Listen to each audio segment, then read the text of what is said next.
Hi everyone, my name's Nick and I'm the Country Manager here at Beepo. We offer outsourcing services for real estate agencies that are looking to become significantly more productive and efficient. Let me give you a bit of a rundown about how our real estate team actually works.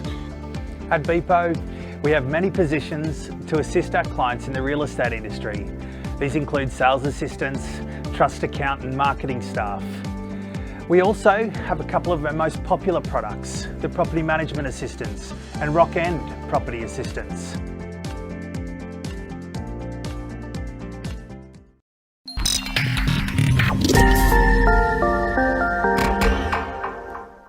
Hello once again, welcome to Tech Talk. You know, it used to be that game-changing innovations would come once in a lifetime at the very best. For example, over 500 years have passed between Gutenberg's invention of the printing press, which I have a very close association with being a printer, and the first digital printer, 500 years.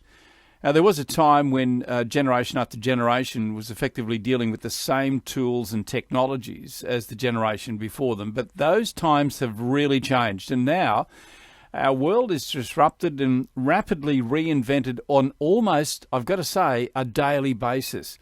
Changes that used to occur over several generations can now happen in a decade or even less. We're seeing it right now. This is very true across the globe and in every industry. No more so than in real estate. The rise of social networking has taught us, if it's taught us anything, it's that the real estate industry is no different. One of the biggest new technologies of our age is artificial intelligence. So what is it? How does it work and how can we work with it? If in fact artificial intelligence is an it. To help me understand, my guest is Sarah Bell. Now, Sarah is Rita's mother. Let me explain. Sarah is a commentator, she's an agitator, and she's an innovator. Sarah Bell is the co-founder, or is a co-founder of the prop tech startup Aire, A-I-R-E, which stands for Automated Intelligent Real Estate. She helps real estate businesses to solve the problems of cost and scale by upskilling existing resources as well as helping them transition to digital resources using Aire's digital employee, Rita. Hence, that's why I call her the mother of Rita. Sarah is also going to be one of the speakers at the upcoming Inman Connect conference in New York, and we are so proud of her. That's why I'm delighted to have Sarah join us. G'day, Sarah. Hi, Kevin. Thanks for having me. It's a very long-winded introduction, but I've got to say, absolutely delighted to have you on the show and be able to talk to you about Rita, about Aire, and about what you're going to be doing in New York. How exciting is that? It's very exciting. So I've been asked to join a panel of, AI people or people kind of using AI to solve problems for real estate agents. And we're going to be talking about, the smart ways to implement and adopt some of that technology in your real estate business. And I think also some cautionary tales of technology as well, because AI is a tool like any other tool, and it's the strategic adoption of that that's going to make the difference and give you what I like to call the AI advantage. Okay, well, we want to talk a little bit more about AI, artificial intelligence, and how it works in our industry. And but firstly, can I ask you, can AI actually increase the relevance of the recommendations that we make to people, both buyers and sellers? And maybe you can give us a practical example. Yes, certainly. Well, I'll go broad first and just, explain a bit of the context of how we're working now. So what's happened, once upon a time, there was this human era of real estate, this pre-computing era where you were a human engaging with humans, and kind of the context and the network that you needed was all on the high street. The lawyer was there, the bank was there, and this kind of cottage commercial network, if you like, just all existed in one place. And then we kind of hit the digital era and it exploded. And what we saw there was a lot of displacement of that human contact to human to screen to human. And I think the promise of AI is to actually take humans away from driving computers and allow computers to kind of support humans. So we're seeing a move from disruptive technology to supportive technology. And when you talk about how can AI increase the relevance of the recommendations that we make to people, I think if you think about AI in a supportive role, and Rita, our girl, she's a digital employee, and she's meant to feel like an assistant. So she's not meant to be software that you use, more as a colleague that helps you do your job. In real estate, a lot of your job is, or a lot of our job in real estate is with knowledge work. So if you worked in a factory, you might have a robot or a machine muscle to help you, complete your industrial manufacturing. But in real estate, we're knowledge workers. So the artificial intelligence that drives Rita helps us with that mental labour that we perform as knowledge workers. And in terms of creating more relevant support for that, artificial intelligence has got the capability to analyse and synthesise vast tracts of data that humans can't possibly, even get through. Even if you're going to try and read and analyse, humans do things like forget, whereas artificial intelligence doesn't do that. So what AI can do is take lots of that fragmented data that we have. We have the CRM, but then we also have data sitting in maybe property management software. We have data sitting in the marketplace. We have data sitting in ownership data, and then we also have lots of data about people. And so what AI can do is kind of mash that all together and come up with relevant predictions or relevant recommendations about not only who you should be talking to, but what you should be saying to them. It's just like having a dream PA that never sleeps, really. Yeah, you mentioned there about in a factory. We've seen robots in factories for quite some time. That's probably where we get a bit confused. We think of that as simply a robot that doesn't actually have a personality. We can't really communicate with it. It has a series of tasks, and it just go about those tasks when it's programmed.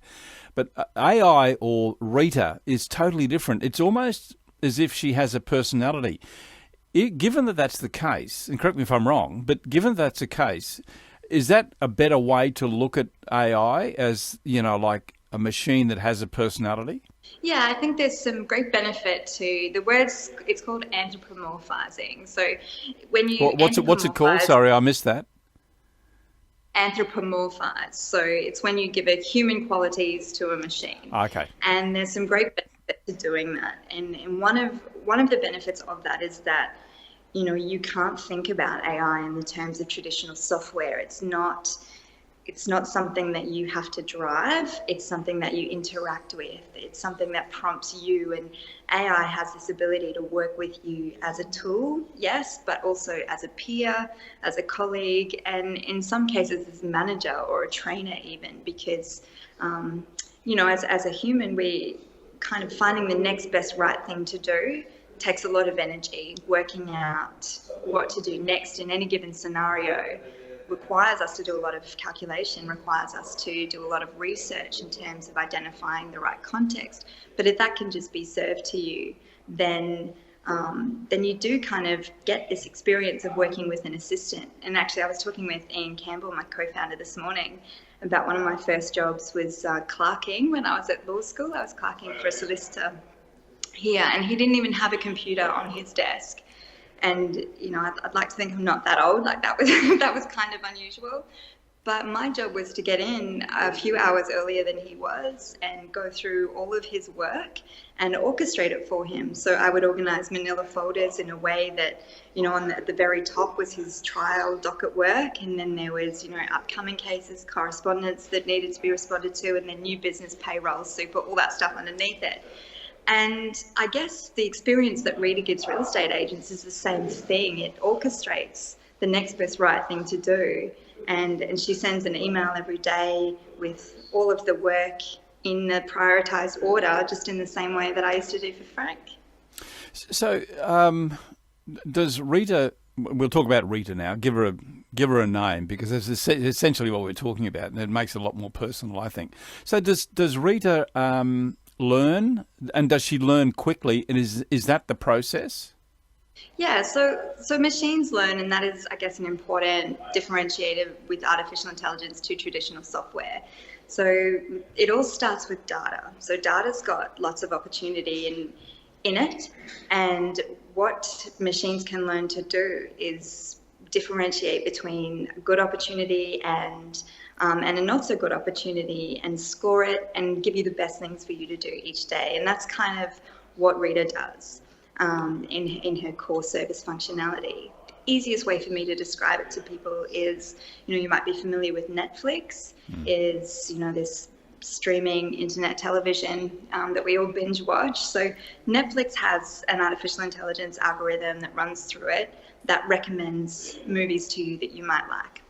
So it might say, let's say you watch the movie Die Hard, then it's going to learn and understand that you like Bruce Willis, you like action movies, maybe you like Christmas movies, depending on what side of the debate you sit on with that one. And that, so what the Netflix algorithm will do then is understand that if there's another, say, Christmas movie with Bruce Willis in it, that it will recommend that as a strong match to you.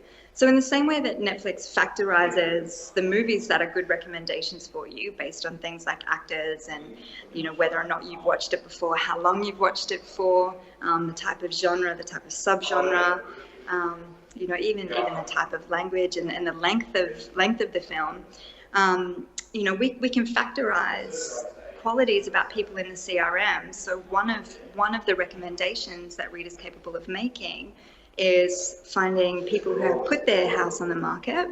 We call it the most likely to list strategy. So people who have put their house on the market and then building a profile around that person, and then searching the CRM for like people, because like people make like decisions. And so what we've found is that when one person puts their house on the market, when we surface other people who are like that, then the ratio of conversion to appraisal and listing is very high, simply based on this factorization. It's absolutely fascinating. And hearing you talk there about Netflix, we're on Netflix, and that actually happens to us. We get an email, and it says, oh, you might be interested in watching this. And I'm thinking to myself, hey, hang on a minute. How does this work? So you've explained that to me. Let me ask you this then. If Netflix sends me an email like that, is Netflix also able to sell me something? Because this is the next question I want to ask you is, can AI actually help us sell anything? Yes, certainly. So there's, in terms of, there's two sales that we make, right? And it's always an interesting conversation that I have with particularly younger agents, where I sort of say, you don't necessarily sell houses, you sell your professional services to people who have houses to sell. So I guess Rita does that. She helps find people who have a request for your service at the right time. So in terms of helping you sell things, there's a few elements that need to happen. You've got to have a relationship with someone, and Rita helps build that over time. And then you have to identify the opportunity from that relationship data, so that when that person is ready to go into real estate mode or move into transactional mode, you're the agent that's positioned for the business, and you're the easiest selection. Hopefully you've followed Rita's other suggestions, and you've got the long-term nurture there. So in terms of selling your professional services to someone in like a seller funnel or a property owner funnel, Rita can certainly help that by maintaining the relationship over time as a long game, and then also identifying some really hot opportunities for you for appraisal conversion. Yeah, this is a key point, and it goes back to something that you mentioned right at the start, how when technology started to emerge, we were all very concerned about us being cut off. In other words, technology taking over, taking away that personality. Then we saw the emergence of conversations like, we need to build relationships. We're no longer just a transactional business, we're a relationship business. Do you think people see Rita as a part of me? In other words, or because this relationship thing is one of the key things, I think. So when someone's dealing with Rita, are they actually dealing with me, or are they dealing with Rita, and who's the relationship with? Yeah, so the relationship's got to be with the agent. And so philosophically, that's been really important to us in the development, to understand that, the human role of the agent ought not be replaced, because that's kind of the service piece that people are willing to pay for, and that's where our customers want us to be. So in terms of how the work is divided, it's a real specialization of labor. humans are great at human things, showing empathy and guiding people through the transaction, selling, listening, negotiating. And there's all of that human piece and that soft piece. And I don't think that robots will ever be able to replace that. They might displace it, and that's probably the danger that you're talking about there. Robots are good at facilitating rapid communication. They're good at, conveying information at speed, but they're not good at any of that soft stuff. They can't imagine, they can't create, they can only do things that they've seen before. So I think in terms of, it's almost like a business unit.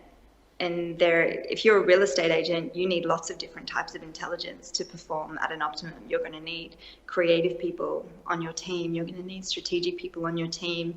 You're going to need great negotiators and great people on your team. And I think machine intelligence like Rita is just another type of intelligence that you will need to be able to solve the problems that customers expect you to be able to solve. Yeah, it takes you to a certain level, doesn't it? And that's the level where it gets rid of a lot of the stuff so that you can really focus on the stuff you are particularly good at, whether that's listing or whether it's selling or whether it's, being intuitive enough to pick up on the signals that maybe Rita can't pick up on. So it allows you to focus more. With every new listing that comes into the marketplace, the context of your conversation has to change to absorb that. And as a human being, trying to understand all of those shifting sands in your marketplace takes a great amount of research and mental labor, where it's something that Rita can do really easily and monitor the marketplace, report on change, and help you identify, one lost and missing opportunity from your repertoire. But if I can take you back just before when you said that, technology kind of got in the way and disrupted things and kind of minimized the role of the agent. We see that as a real danger for real estate. So people talk about AI being a threat, and I guess if you're going to replace yourself with a chatbot, then maybe it is. But AI is a lot more than putting a chatbot on your website. So what we saw when all of this, digital world exploded is that all of these digital tools became available to agents, and a lot of them took them up with gusto. Problem with that is that when you're not relying on your outbound relationship effort, when you remove the emotional labor from your job, you remove your humanity or your uniqueness as a selling agent from the relationship piece, all agents become commoditized because they've all got access to the same tools. We use the same portals, we use the same sign guides, the same people print our brochures, and in many cases, the same people write our brochures. And so it's very difficult to tangibly differentiate between one agent and another one.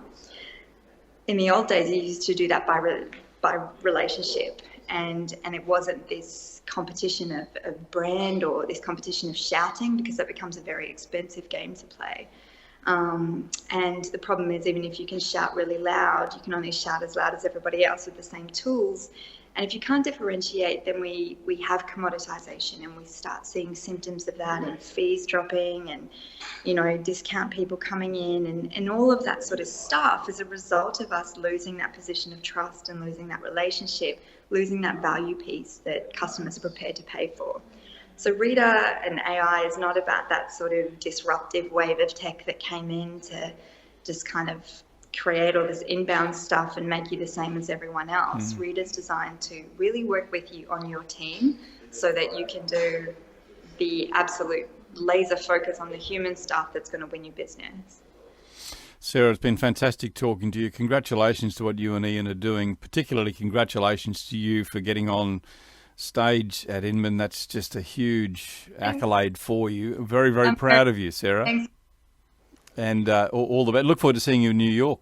Yes, I'm going to be there, and I'm excited to catch up. I'm on the first day actually, which is great because I get the rest of the chance to enjoy the conference. Yeah, we're doing a 2-hour stream each day from Inman, so we'd love to get you into that so you can tell us what your impressions were, and given that you're on the first day, you can be nice and fresh. So we'll look for you and see if we can get you into the stream. Excellent. Thanks so much, Kevin. It's really lovely to chat with you today. Thanks, Sarah.